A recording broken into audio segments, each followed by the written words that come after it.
माँ, ओ माँ, कहाँ हो तुम? जल्दी यहाँ आओ, एक बहुत बड़ी खुशखबरी देनी है।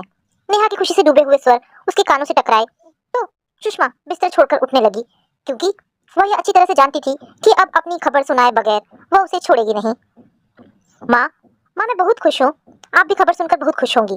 नेहा ने सुषमा की बाह पकड़कर उसे चक्कर घिन्नी सा गोल गोल घुमा दिया। अरे पहले बता तो सही कि ऐसी क्या बात है जो तू यूँ खुशी से बावली हुई जा रही है? सुषमा उसे टोकते हुए बोली।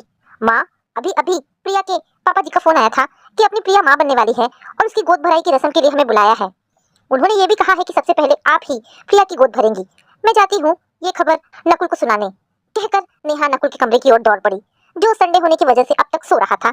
ओह, कितनी खुशी की खबर है, पर सुषमा से ज्यादा खुश तो नेहा है। आखिर प्रिया उसकी ननद कम और सहेली ज्यादा जो है। आज ये कहते हुए उसे गर्व होता है कि नेहा बहू होते हुए भी सुषमा के लिए प्रिया से कहीं ज्यादा प्यारी बेटी बन गई है। वह डाइनिंग टेबल की कुर्सी पर बैठ जाती है और ना चाहते हुए भी आज सुषमा का मन अतीत की यादों में खोने लगा। सुषमा के जीवन में नेहा के आने से पहले उसे क्या क्या नहीं सहना पड़ा था। जीना किसे कहते हैं शायद वह भूल चुकी थी और जिंदगी बिताने की रस्म भर अदा कर रही थी। यूं तो विधवा के लिए समाज के बनाए नियमों को उसने सहज स्वीकार कर लिया था। बचपन से विधवाओं को ऐसी ही बदरंग जिंदगी जीते देखती आई थी, सो मन की छोटी छोटी खुशियों का दमन करने में उसे थोड़ी तकलीफ तो होती थी, पर दुख नहीं। नियम और परंपरा के नाम पर उसके ऊपर परिवार वालों का शिकंजा कसा हुआ था। हालांकि सुषमा चाहती तो अपने बच्चों के साथ एक छोटा सा मकान किराए पर लेकर अलग रह सकती थी, पर एक कम उम्र की विधवा को दो छोटे बच्चों के साथ अकेले रहने पर क्या क्या परेशानी हो सकती है, इसका अंदाजा उसे अच्छी तरह से था। इसलिए समाज में खुले घूमने वाले भूखे भेड़ियों से स्वयं को सुरक्षित रखने के लिए उसे ससुराल वालों का ताना सुनना ज्यादा ठीक और आसान लगा था। देखते ही देखते पढ़ाई खत्म कर नकुल एक मान्यता प्राप्त यूनिवर्सिटी में प्रोफेसर के पद पर नियुक्त हो गया। अब ससुराल वालों की नजरों में सुषमा की कुछ इज्जत बन गई थी। इधर उसकी ननद अपने पति और ससुराल वालों से झगड़ा कर मायके रहने चली आई थी। ननद अपने साथ बहुत सारे गहने लेकर आई थी और शायद चंद्रहार के साथ सोने की कंगन भी जेठानी को देने का लालच दिया था। इसलिए दोनों की आपस में खूब बनती थी और ननद का मायके में डटे रहना जेठानी जी को बुरा नहीं लगता था। नकुल की जॉब लगने के बाद घर में पहला धमाका तब हुआ जब उसने अपनी बिरादरी से अलग दूसरी बिरादरी की लड़की से शादी करने की घोषणा की। शादी भी हो गई। रीति रिवाज के अनुसार नेहा पूरे परिवार के लिए कपड़ों के साथ कुछ न कुछ गिफ्ट भी लाई थी। सुंदर साड़ियों ने जेठानी जी और ननद जी की नाराजगी को बहुत हद तक कम कर दिया था। सबसे मिलने के बाद नेहा की नजरें कुछ ढूंढने लगी। सुषमा यह सब अंदर कमरे में बैठी पर्दे की ओर से देख रही थी। चांद सी सुंदर बहू को देखकर वह मुग्ध थी। सुषमा ये बिल्कुल ही भूल चुकी थी कि अभी थोड़ी देर पहले घर वालों के बीच जाकर अपनी बहू को आशीर्वाद न दे पाने की वजह से वह कितनी दुखी थी। क्या करती एक विधवा के लिए शुभ काम में शामिल होना मनाही जो थी, पर अपनी ममता को सुषमा मार ना सकी। इसलिए दूल्हा दुल्हन के रूप में बेटे बहू को देखने की इच्छा मन में लिए पर्दे के पीछे छिपकर खड़ी हो गई। तभी नेहा के सवाल ने घर वालों को चौंका दिया। नकुल, माँ कहाँ है? क्या वह हमें आशीर्वाद नहीं देंगी? फिर वह कुछ ऊंची आवाज में बोली, माँ कहाँ हो तुम? सबने मुझे आशीर्वाद दिया, सिर्फ तुम्ही ने नहीं। किसी कारण से मुझसे नाराज हो तो मैं वादा करती हूँ कि तुम्हारी सारी नाराजगी दूर कर दूंगी। सभी आश्चर्य से आ गए, क्योंकि एक तो उन्हें नई बहू के रूप में नेहा का अपनी सास को तुम कहकर संबोधित करना नागवार गुजरा। दूसरे, इस तरह के व्यवहार से नेहा का दबंग स्वभाव उजागर हो गया था, जो शायद उसके हित में नहीं था। लेकिन सुषमा तो यह संबोधन सुनकर निहाल हुई जा रही थी। बात यह नहीं थी कि उसने माँ का संबोधन पहली बार सुना था। हाँ, नेहा से ऐसे संबोधन की सुषमा ने कल्पना नहीं की थी। वह सोचा करती थी कि उसकी बहू भी और बहुओं की तरह उसे माँ जी पुकारा करेगी। शायद इसलिए एक पराई जाई कन्या का सिर्फ माँ कहना और आपकी जगह बेटी की तरह तुम कहकर संबोधित करना एक अनजाने सुख से उसे सराबोर कर गया। फिर भी अंधविश्वास के मकड़ जाल को तोड़कर सुषमा उस नववधु को आशीर्वाद देने के साथ आलिंगन में भर लेने का साहस न जुटा पाई थी। तभी ननद जी की बातों ने उसका ध्यान भंग किया। बेटी, तुम तो जानती ही हो कि मेरे भैया इस दुनिया में नहीं है, सो इस समय भाभी यहाँ आकर तुम्हें आशीर्वाद नहीं दे सकती। सुषमा ने अच्छी तरह अनुभव किया कि ननद जी ने एक एसपी की बेटी से बात करने के लिए अपने स्वभाव के विपरीत बोलने में कितनी कठिनाई से अपने शब्दों को चाशनी में डुबोया था। बुआ जी की बातें सुनकर नेहा ने जिद्दी बच्चे की तरह अपना फैसला सुनाया था। फिर ठीक है, मैं भी तब तक अनाज का एक दाना अपने मुंह में नहीं डालूंगी जब तक यहाँ आकर माँ मुझे आशीर्वाद नहीं दे देती। सभी नेहा बहू को समझा समझा कर थक गए, पर एक घंटे तक वो अपनी बात पर डटी रही। उसने भी अंदर पर्दे की ओर से उसकी कितनी मिन्नतें की कि वह सबकी बात मान ले, पर वह गजब की हठी निकली। इस बात के लिए सब मन ही मन नेहा को कोस रहे थे कि वह एसपी की बेटी थी। ऐसे बित्ते भर की लड़की की क्या मजाल जो वह सुषमा की जेठानी जी और ननद जी जैसी वीरांगनाओं के सामने डटी रहती। चूंकि सबके मन में यह बात गहरे बैठी हुई थी कि नई दुल्हन ससुराल में छींक भी दे तो अच्छी भली आफत खड़ी हो सकती है। यही वजह थी कि सुषमा के घर वाले जल्दी ही गिरगिट की तरह रंग बदलकर उसके सामने हाजिर हो गए कि चलकर उसे आशीर्वाद दे दो। जब उसे ही अपनी चिंता नहीं है तो फिर भाड़ में जाए। वह दुविधा की स्थिति में न चाहते हुए नेहा के सामने जा खड़ी हुई। जब उसने स्निग्ध मुस्कान के साथ सुषमा के पैरों को हाथ लगाकर अपनी आंखों से लगाया तो सुषमा खुद पर काबू न रख सकी और उसे अपने कदमों से उठाकर सीने से लगा लिया। दोनों की पलकें भीग उठी। उफ, वह बता नहीं सकती थी कि कैसी अजीब सी तृष्णा थी जो उसे दिल से लगाने पर तृप्त होती सुषमा ने अनुभव किया।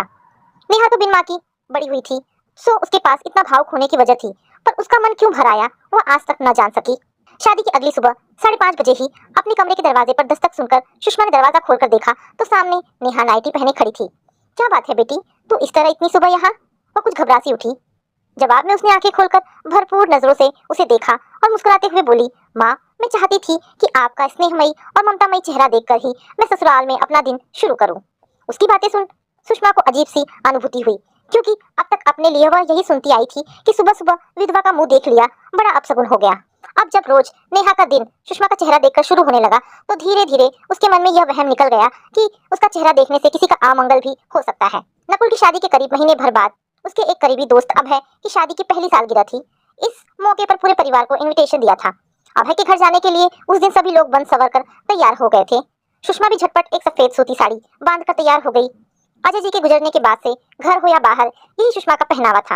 वे सब घर से निकलने ही वाले थे कि नेहा उसे देखकर चौंक गई। ये क्या माँ, तुम पार्टी में इस तरह चलोगी? जवाब जेठानी जी ने दिया, अरे तो क्या एक विधवा 16 श्रृंगार करके जाएगी? तू नहीं जानती बहू, हमारे बिरादरी में एक विधवा को इसी रूप में रहना पड़ता है। नेहा ने विनम्र किंतु दृढ़ स्वर में कहा, आप सही कह रही हैं बड़ी मम्मी, विधवा स्त्री का श्रृंगार करना कुछ जचता नहीं है, पर श्रृंगार के बगैर फंक्शन में सुरुचिपूर्ण तरीके से तैयार होकर हल्के रंगों का परिधान तो पहना ही जा सकता है। आप लोग बस 5 मिनट रुकिए, हम अभी आते हैं। और वह सुषमा का हाथ पकड़कर उसे खींचती हुई ले गई। कमरे में आकर उसने नेहा को फिर से समझाया, मैं ऐसे ही कपड़े पहनती हूँ और अब तो मुझे इसकी आदत पड़ गई है। हमेशा की तरह नेहा ने उसे अपने प्रेम और न्याय अन्याय का तर्क देकर परास्त कर दिया और ऐसे तैयार किया कि जैसे एक माँ अपनी बच्ची को तैयार करती है। तैयार करने के बाद सुषमा ने खुद को कबर्ड में लगे आईने के सामने खड़ा किया तो सुषमा खुद को देखकर ठगी सी ठगी रह गई। उसे देखकर कोई नहीं कह सकता था कि उसकी उम्र 45 से ऊपर हो चुकी है। ड्राइंग रूम में घुसते ही परिवार वालों की नजरें उससे चिपक सी गई। उनमें से कुछ नजरों में उसके लिए तारीफ और आदर के भाव थे तो कहीं जलन और उल्हाना भी शामिल था। लेकिन सुषमा की छवि को अशोभनीय कहने लायक कोई बहाना नेहा ने नहीं छोड़ा था, इसलिए चाहते हुए भी कोई कटाक्ष न कर पाया। हल्की वसंती रंग की साड़ी के साथ मेल खाता चिकन का ब्लाउज, हाथों, गले और कानों में सोने के हल्के आभूषण, माथे पर वसंती रंग की छोटी सी बिंदी के साथ ढंग से बांधे गए ढीले जूड़े ने उसके पूरे व्यक्तित्व को ही बदल डाला था। होश संभालने के बाद से पहली बार उसके बच्चे उसे इस रूप में देख रहे थे। प्रिया तो खुशी से रो ही पड़ी थी। उस दिन पार्टी में शायद ही कोई परिचित बचा हो जिसने उसकी नई वेशभूषा की बुरी बुरी प्रशंसा न की हो। उनके तारीफ करने पर उन सभी को सुषमा यह बताना नहीं भूली कि इसका श्रेय सिर्फ उसकी बहू नेहा को जाता है। उस दिन उसने अपने खोए हुए औरतपन को फिर से महसूस किया और जिंदगी को नई नजरों से देखना शुरू किया। इसके कुछ ही दिन बाद की बात है, नेहा और प्रिया ने मिलकर ढेर सारे पकवानों के साथ चिकन बिरयानी भी बनाई थी। उस दिन भी उसे लेकर जबरदस्त भुचाल आया। हमेशा की तरह जब सुषमा अपने लिए अलग से बनाए सादे खाने को लेकर किचन की ओर चली तो नेहा ने उसे टोक दिया, माँ हमारे साथ ही खाओ ना, अकेले खाना क्या अच्छा लगता है? तब वह उसे टाल ना सकी थी। खाने की टेबल पर जब नेहा ने सबके साथ सुषमा के लिए भी वही खाना परोसा तो सुषमा के साथ ही सबकी हैरत भरी नजरें उसकी थाली की ओर उठ गई। प्रिया ने कहा, भाभी लगता है तुमने गलती से किसी और की थाली माँ के सामने रख दी। तुम तो जानती ही हो कि माँ यह सब नहीं खाती है। हाँ बेटी, मेरा खाना किचन में अलग रखा है, जाकर ले आओ। उसने अपनी पसंदीदा चिकन बिरयानी को दूर सरकाते हुए कहा तो सबके चेहरों के तनाव कुछ कम हो गए। माँ, तुम्हारे लिए रखा गया भोजन मैंने काम वाली को दे दिया है क्योंकि आज उसने कुछ खाया नहीं था। नेहा ने लोगों के चेहरे की ओर देखते हुए कहा, आज से तुम भी वही खाना खाओगी जो सबके लिए बनेगा। मैं इतना काम नहीं कर सकती कि एक बार तुम्हारे लिए खाना बनाओ फिर दोबारा पूरे परिवार के लिए बनाओ। अभी तो प्रिया मेरा हाथ बटा देती है, पर 2 महीने बाद जब वह ससुराल चली जाएगी तब क्या होगा मेरा? बेटी, तब मैं तुम्हारी सहायता कर दिया करूंगी, पहले भी तो मैं किचन का काम किया करती थी। सुषमा ने उसे समझाने की गरज से कहा, ना बाबा ना, मेरे पापा को पता चलेगा तो मुझे बहुत डांट पड़ेगी कि मैं आपसे काम करवाती हूँ। फिर जब मैं आपसे ही मदद नहीं ले सकती तो बुआ जी और बड़ी माँ से कैसे लूँ? वे तो आपसे भी बड़ी हैं। एक काम किया जा सकता है, सभी के लिए एक जैसा खाना बनाया जा सकता है, इससे मुझे भी परेशानी नहीं होगी और सभी लोग एक जैसे बने भोजन का मजा ले सकेंगे। क्यों ना कल से माँ के लिए सभी के जैसा खाना बनाया जाए, क्योंकि सिर्फ माँ को ही नॉनवेज खाने से परहेज है, पर बाकी लोग तो खुशी से वेज खाना खा सकते हैं। नेहा ने कहा तो सबके चेहरों की मुस्कान गायब हो गई। करीब करीब हर रोज नॉनवेज खाने का स्वाद लेने वाली जेठानी और ननद जी की जबान ये सुनकर अकुला उठी। ननद जी ने कहा, अरे ऐसा कैसे हो सकता है, हम रोज घास फूस नहीं खा सकते। क्यों नहीं खा सकते बुआ जी? नेहा ने जोर देकर कहा। जिस खाने की कल्पना से आप लोग घबरा उठी हैं, वही खाना माँ इतने सालों से खाती आ रही है। यह विचार भी कभी आप लोगों के मन में आया है? नेहा के इस तर्क पर जेठानी जी ने होशियारी दिखाते हुए बात संभालने की गरज से कहा, तू ठीक कहती है बहू, खाने पीने में क्या रखा है? यह तो सुषमा ही कहती है कि तामसिक भोजन से मन में विकार उत्पन्न होता है, इसलिए विधवा को सात्विक भोजन करना चाहिए। फिर सुषमा की तरफ देखती हुई ठसक से बोली, देख सुषमा, अब तेरी यह जिद नहीं चलने वाली, तुझे भी वही खाना पड़ेगा जो हम सब खाते हैं। बहू ठीक ही तो कहती है। इस पर ननद ने भी अनिच्छा से समर्थन जताया, क्योंकि उनकी चटोरी जबान साग सब्जी खाकर तृप्त नहीं हो सकती थी। सालों बाद उसने अपना पसंदीदा खाना खाया। उसका दिल नेहा को लाख लाख दुआएं देता रहा था।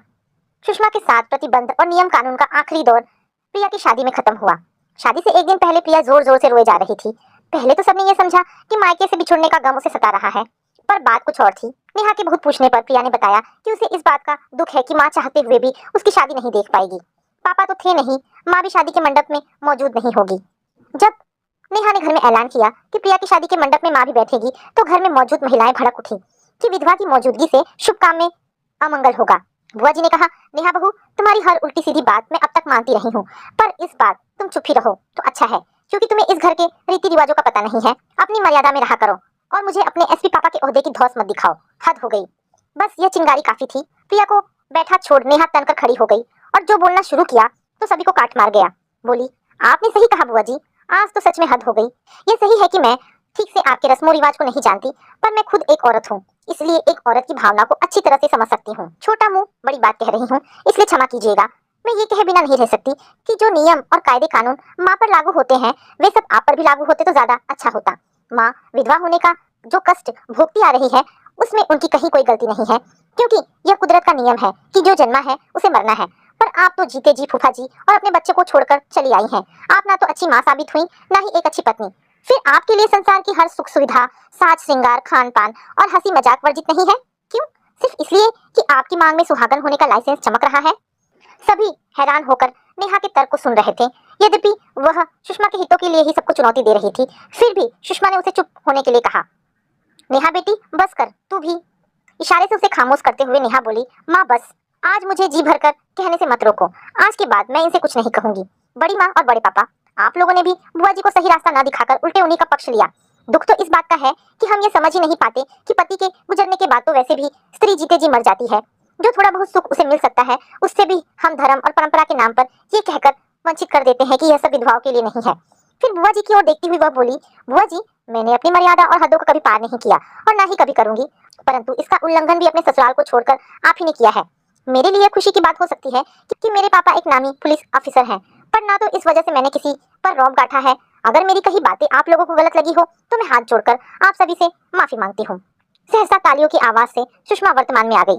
उसने देखा कि समधी जी उनके बीच खड़े हुए थे। उन्होंने आगे बढ़कर नेहा के सिर पर हाथ रखा। बेटी तू धन्य है, मुझे गर्व है कि ऐसे परिवार से हमारा रिश्ता जुड़ गया है जहाँ इतने अच्छे विचारों वाली लड़की रहती है। मैंने सब सुन लिया है और ये मेरा वादा है कि आज से तुम्हारी सास इस घर में होने वाले हर मांगलिक कार्य में सबसे पहले भाग लेगी और यथा योग्य आशीर्वाद भी देगी। इस तरह उस दिन के बाद से सुषमा विधवा तो थी, पर वैधव्य के कष्ट से उसे छुटकारा मिल गया। बुआ जी पर नेहा की बातों का ऐसा असर हुआ कि वे अगले दिन ही पहली गाड़ी से अपने ससुराल रवाना हो गईं। तो दोस्तों, ये छोटी सी कहानी यहाँ पर समाप्त होती है। आशा करती हूँ कहानी आपको पसंद आई होगी। अगर कहानी पसंद आई है तो प्लीज इसे लाइक एंड शेयर करें। दोस्तों, ऐसी ढेरों पारिवारिक और शिक्षाप्रद कहानी सुनने के लिए हमारे चैनल को प्लीज सब्सक्राइब करें। धन्यवाद दोस्तों।